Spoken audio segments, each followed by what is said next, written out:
down the hammer and pick up the pencil. You're about to listen to the Savvy Radio Show. Learn from real-life real estate investors, experience revealed with the Savvy Landlord as your host. What's going on, Savvy investors? You came back for more. Well, I'm glad you did. I'm glad you're staying focused. We're getting to the end of the year. It's time to turn up the heat or get your goals set up. And I got my goals coming up here pretty soon. But I was going through some notes the other day, and, I've mentioned several times before about this technique that I use called second pair of eyes or second set of eyes.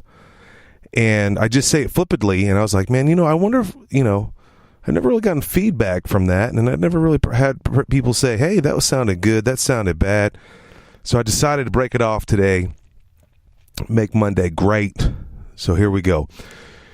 Now, I'm going to drill this down, and I'm going to explain why I do this. First of all, let me give you a confession.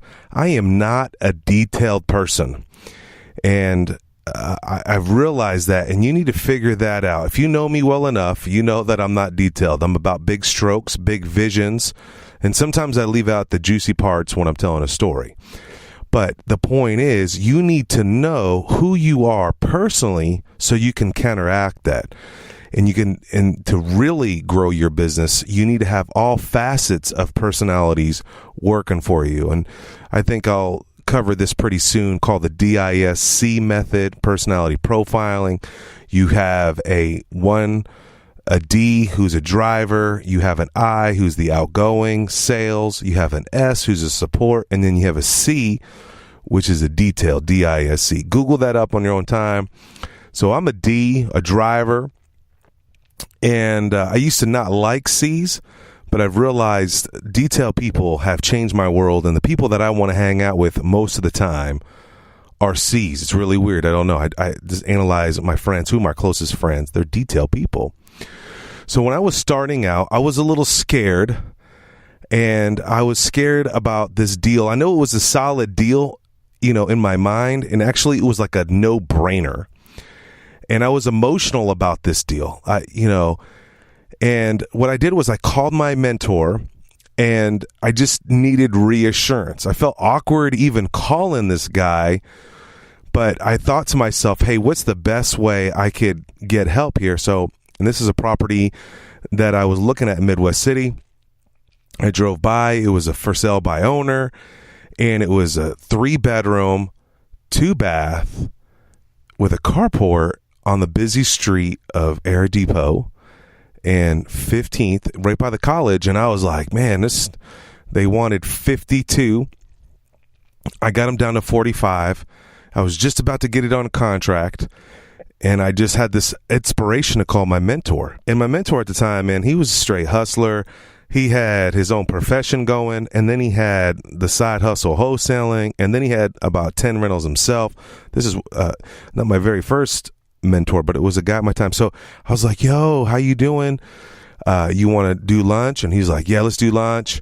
And so I was like, hey, there's this Santa Fe steakhouse. Let's hit up there.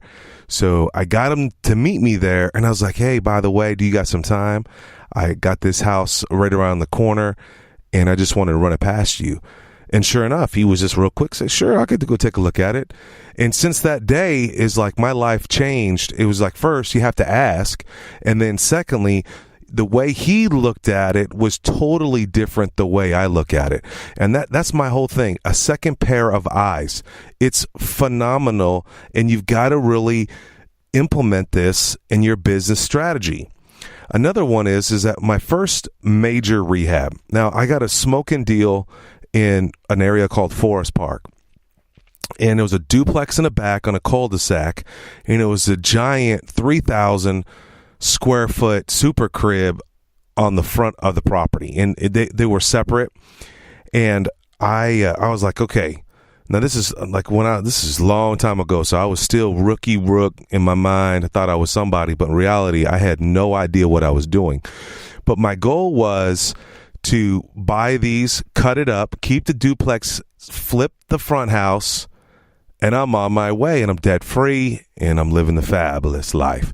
Well, what happened was this rehab was a monster. First of all, just imagine 3,000 square foot, and you can't sell the house for $175,000 with dollar square foot carpet, aka landlord brown or super thin carpet. It's not happening. So when I realized that type of carpet is roughly about $2 to $3 a square, and I remember that vividly when I called the carpet guy. I was like, "Yeah, I need to get some carpet, but I need to step up my game a little bit." And he's like, "How many square foot is this?" I didn't even think about it, and I was like, "It's 3,000 square foot." He's like, "I can get you done for about 5 G's. I mean, my whole budget was like 15.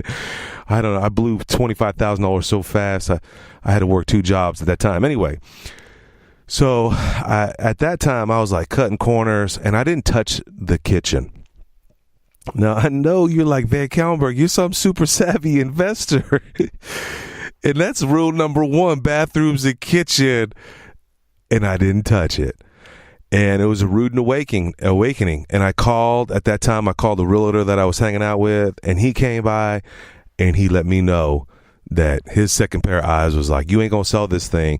You can't sell $100,000 house with a dumpy dump kitchen." And I was like, man, my whole wind in my sail came crushing down. And it was so crushing. I borderline almost gave up this game at one time, actually several times. But that set of eyes didn't work, so I went and got another set of eyes, and the same thing happened. And I had to lay down and drop over 10 more G's into this deal, and it was the worst time of the year. It was like, when the market was collapsing, and I thought I was somebody, but the second pair of eyes worked, and it worked out well. I couldn't sell the place at the time because no one was financing, but I did do a contract for deed, and it's performing like a banshee. But another set of pair of eyes. I should have had a second pair of eyes when I purchased the property and had to walk through it with them. No, I started rehabbing it. I was almost done. I was actually 90% done. I was actually done, and I had to go back. And now I'm all anal about holding costs, time, interest, unit water bills. Back then, I just, okay, I'll get to it. Man, people see what you don't see. Think about it. People see what you don't see. So get another second pair of eyes. All right, so I have this office building. Now, I've been rocking this 2019, almost 20 years as a real estate investor, and I'm still trying to cut corners. I don't try to cut corners now, I'm telling you. 2019, no cutting corners, only work with the legits. So I got this commercial building, thought I was somebody, an office building, and a friend of mine, another set of eyes, point out some flaws, aka his eyes saw something that my eyes. So when I get somebody in the building, everybody's like, "Wow, you did a really good job remodeling this deal. I like the floor and the walls." And but nobody's ever going to enter the building because it looks like a tin can on the outside. And I was like, no, he didn't. And it's so funny. The first thing I did when I acquired the property, I just ripped out the whole front bushes. But then I got a quote for the landscaping, and the landscaping was 8 G's. Again, didn't know what I was doing if I had another set of pair of eyes. And this individual is a master at commercial property. He's walked me through, held my hand, and taught me so many things, like you could redo the pavement with blacktop for a pretty relatively inexpensive cost. And at the time, he'd be rattling stuff off, and I'd be numb because it's like, that's more money, and I'm losing money. And then I'm not renting it out. Well, I can't rent it out if people can't get in. And sure enough, the next door neighbor of this commercial area that I'm a part of, they just redid their blacktop, and it popped like it was hot. And I was like, man, this dude, Mr. Commercial Guy. And so that was that day. I'm like, man, I'll ask anyone, you got a few minutes? Can you come over here? Can you look at this? Can you tell me what you're thinking? Even to this day, when I'm doing T-shirt designs or a logo design, hey, I run it past people. get another second pair of eyes. I know this is juicy, so I'm going to keep on rolling. Here's another one. Oh, back to the landscaping. Just so you know, I'm anti spending money on things that die, like landscaping or real intense maintenance. You know, you got to like pick the weeds is what I'm saying. And you would think that me, as some super investor, some people, I am not some super investor. I don't even know about curb appeal. And I've been learning that from some folks lately, and I'm really thinking about it. And I've never budgeted it into my, rehab costs, acquisition costs. I'm telling you right now, I do that now. Here's another one. Staging is another double dip pair of eyes. I have two people in my world, two wonderful ladies that I love dearly that have been patient with me. And I never want to spend money on staging, and it just doesn't make a return. And sure, it does. And I realize I need to step out of the way and let the other pair of eyes see. And it has actually, it makes you just feel better. If you come into the office now, it's all decorated. And the great thing is, it doesn't take money. It just takes time, or it takes a passion. And I'm fortunate that I have two other pair of eyes that can see things, because I don't know what's wrong with me.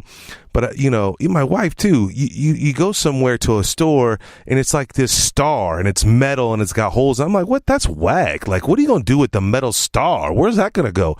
And, a couple of days later, it's like in this room perfectly over this picture frame, and it's like, damn, that's legit. That's another pair of eyes. That's why I just like, man, I don't decorate, because I don't have that skill. And so you got to get the people that have that skill on your team with another pair of eyes. Now, here's another one. I have a close friend of mine that there's a few people in my world that I always run my financials by, good or bad, money or not, broke, desperate. I always have another friend look at my financial statement. Do you see something wrong? Or my rent roll? Does it look like I'm missing something? And it's awesome, because they return the favor and I learn something from them. Get a buddy in the financial world to grow. And then, like, I remember there was a really substantial structure, and it was a very lucrative asset. And I was thinking that this is a 20-year deal, a 20-year program that I'm gonna hold on to this deal. It's gonna be a legacy property. And I brought it to attention to a friend of mine. He's like, "How much does it make?" I'm like, "Ooh, it's breaking even." And he's like, "You need to sell it." Another pair of eyes. Oh man. So I hope I'm just affected by this. I'm just thinking about so many other stories that have affected me, that if I just had another pair of eyes. Well, hopefully this inspires you. Hopefully that you're able to reach out. There's so many people out there that just want to get your phone call and say, "Hey, could you help me?" All right. I'm learning. Maybe I'm getting softer in my old age. I'm not even old. I'm just now getting started. But the reality is, there's some fun. There could be a young rookie investor that's available, and I do this now. It may be a 19-year-old that is off for the summer or doing holiday break, and they want to learn the game, and you've been in the game for 30 years. You still should call that. You never know what they say. They always bring a different perspective. Ooh, I just remembered one more. I was actually working with this gal, and she was an astute female, and she came from some good upbringing. And I just acquired an apartment building in the hottest area in Oklahoma City, or one of them, called Mesa Park. And I just met this girl at a RIA. We just connected, and I don't think she had any property at this time. And I bought this apartment building, and I was struggling on getting it rented out, getting it rehabbed, because if I put any more money in this deal, I'm going to lose money. I'm not going to get the money back out. I'm going to be trapped. And I called her and I was like, "Yo, you got a few minutes? Would you mind taking a look at this property and tell me what you think?" And man, she broke it down to me really hard. And she was like, "Well, first of all, it doesn't feel safe here." And I was like, "Why?" because there's not enough this, that, and the other. And it's, when you park all the way in the back and you got to walk to your unit. And I was like, ooh. She's like, the one bedroom efficiencies don't make sense. Ooh. And she was just rapping all this stuff on. This is a girl that had no property, but she was a female that went to college, that stayed in housing like this, and she broke it off to me. Another pair of eyes. Thanks for listening to the Savvy Radio Show. Glide online and listen to our other motivating episodes at savvyradioshow.com. Connect on Twitter at LandlordBook and always be buying assets.